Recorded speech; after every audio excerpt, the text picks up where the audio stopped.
ಇನ್ನು ರಾಜ್ಯಸಭೆಯಲ್ಲಿ ಕರ್ನಾಟಕ ಸರ್ಕಾರದ ವಿರುದ್ಧ ಮಾಜಿ ಪ್ರಧಾನಿ ಎಚ್.ಡಿ. ದೇವೇಗೌಡರು ವಾಗ್ದಾಳಿ ನಡೆಸಿದ್ದಾರೆ.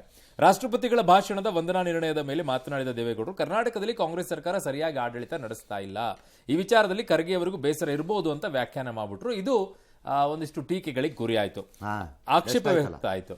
ಸ್ವತಃ ಖರ್ಗೆ ಅವರಿಂದ ಆಕ್ಷೇಪ ಆಯ್ತು. ನೋಡೋಣ ಅದೇನು ಹೇಳಿದ್ದಾರೆ ನೋಡೋಣ sir.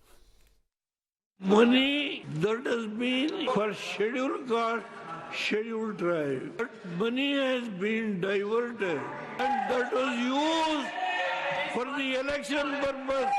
The officer has committed suicide. How many officers?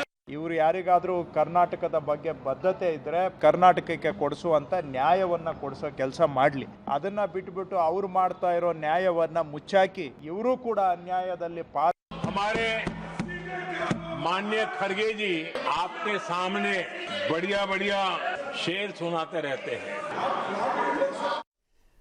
ಅಲ್ಲ, ಮಾತಾಡಬಾರ್ದು ಅಂತೇನಿಲ್ಲ, ದೇವೇಗೌಡರಿಗೆ ಹಕ್ಕಿದೆ. ನಿಮ್ಮನ್ನು ಹೊಗಳ್ಕೊಂಡು ಕೂತ್ಕೊಳ್ಳೋಕ್ಕಲ್ಲ ಅಲ್ಲಿ ದೇವೇಗೌಡರು ರಾಜ್ಯಸಭೆಯಲ್ಲಿ ಇರೋದು. ಆಮೇಲೆ ಅವ್ರೇನ್ ಮಾತಾಡ್ಬೇಕು ಅಂತ ಇವ್ರೇನ್ ಹೇಳೋದು ಸರ್? ಇವ್ರು ಹೇಳಕ್ಕೂ ಬರಲ್ಲ. ನೀವು ಯಾರೇ ಹೇಳಕ್ಕೆ ಅನ್ಬೋದು. ಎರಡನೇದು, ಅವ್ರು ಹೇಳಿದ್ರಲ್ಲಿ ತಪ್ಪೇನಿದೆ? ಇಲ್ಲೇನಾಗಿದೆ ಶೆಡ್ಯೂಲ್ ಕಾಸ್ಟ್ ಶೆಡ್ಯೂಲ್ ಟ್ರೈಬ್ಗೆ ಇಯರ್ ಮಾರ್ಕ್ ಮಾಡಿದ್ದಂತ ದುಡ್ಡನ್ನು ನೀವು ಗ್ಯಾರಂಟಿಗೆ ಹಾಕೊಂಡಿಲ್ವಾ? ಹೌದು. ಇಲ್ಲ ಅಂತ ಮಾದೇವಪ್ಪ ಹೇಳಿ ನೋಡ್ತೀನಿ ಬೈರೇಗೌಡ್ರೆ. ನೀವು ಇಷ್ಟು ದಿನ ಮಾತೇ ಆಡಲಿಲ್ಲ ಕಾವೇರಿಗೆ, ಈಗ ಅಲರ್ಟ್ ಆಗ್ಬಿಟ್ರ? ಎಲ್ಲಿ ತಪ್ಪೆಲ್ಲಿದೆ ಅಲ್ಲಿ? ಆಲ್ ರೈಟ್, ಅವ್ರು ಮಾತಾಡಬೇಕು, ನಮ್ಮನ್ನು ಪ್ರೊಟೆಕ್ಟ್ ಮಾಡಲಿ, ನಮ್ಮ ರಾಜ್ಯದ ಬಗ್ಗೆ.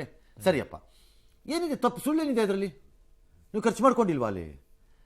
ಅದನ್ನು ಚಾಲೆಂಜ್ ಮಾಡದೆ ಇನ್ನೂ ಬಿಟ್ಕೊಂಡು ಕೂತಿರೋ ಅಂತಹ ಇದಾರಲ್ಲ ಘನತೆವೆತ್ತ ನಾಯಕರಲ್ರಿ, ಘನತೆವೆತ್ತ ದೇವಲೋಕದಿಂದಲೇ ಇಳಿದು ಬಂದ, ದೇಶವನ್ನು ಉದ್ಧಾರ ಮಾಡಲು ಇನ್ಯಾರೂ ಬರಲು ಸಾಧ್ಯವೇ ಇಲ್ಲದ ರಾಷ್ಟ್ರೀಯ ಪಕ್ಷ ಎಂದು ಕರೆಸಿಕೊಳ್ಳುವ ಗಲ್ಲಿ ಪಕ್ಷ ಕರ್ನಾಟಕದ ಒಳಗಡೆ ಯಾರು? ಬಿಜೆಪಿ. ಹಾಂ, ಹೇಳಿ. ಇದ್ಕೊಂಡಿರಲ್ಲ, ಇದೇ ಫೈಟ್ ಇವ್ರು ಮಾಡ್ತಿರೋದು. This should have been fought tooth and nail fight ಮಾಡಬೇಕಾಗಿತ್ತು. ಅದನ್ನು ಹ್ಯಾಕ್ ಡೈವರ್ಟ್ ಮಾಡಿದ್ರಿ ಈ ಫಂಡನ್ನು ಅಂತ. ಇದನ್ನೇ ಏನಾದರೂ ಬಿ ಜೆ ಪಿನೋ ಬೇರೆ ಸರ್ಕಾರನೋ ಡೈವರ್ಟ್ ಮಾಡಿದ್ದಿದ್ರೆ ಇದೇ ಮಾದೇವಪ್ಪ, ಇದೇ ಸತೀಶ್ ಜಾರಕಿಹೊಳಿ ಇದೇ ಥರ ಬಾಯಿಗೆ ಪ್ಲಾಸ್ಟರ್ ಹಾಕೊಂಡು ಕೂತಿರ್ತಿದ್ರ. ದೊಡ್ಡದಾಗಿ ಇನ್ಕ್ಲೂಡಿಂಗ್ ಪರಮೇಶ್ವರ್, ದೊಡ್ಡದಾಗಿ ಪರಿಶಿಷ್ಟರು, ದಲಿತರಿಗೆ ಬೇಕು. ಏನು ಬೇಕು ದಲಿತರಿಗೆ? ಕೊಟ್ಟಿದ್ದನ್ನು ಕಿತ್ಕೊಂಡಿದ್ದಾಗ ಮೌನಕ್ಕೆ ಹೋಗಿ ನಿಮ್ಮ ಅನುಕೂಲಕ್ಕೆ ತಕ್ಕಂತೆ ದಲಿತರನ್ನ ಬಳಸ್ಕೊಳ್ಳೋದ ನೀವ್ಯಾವರು ದಲಿತರ ನಾಯಕರುಗಳು? ಎಸ್.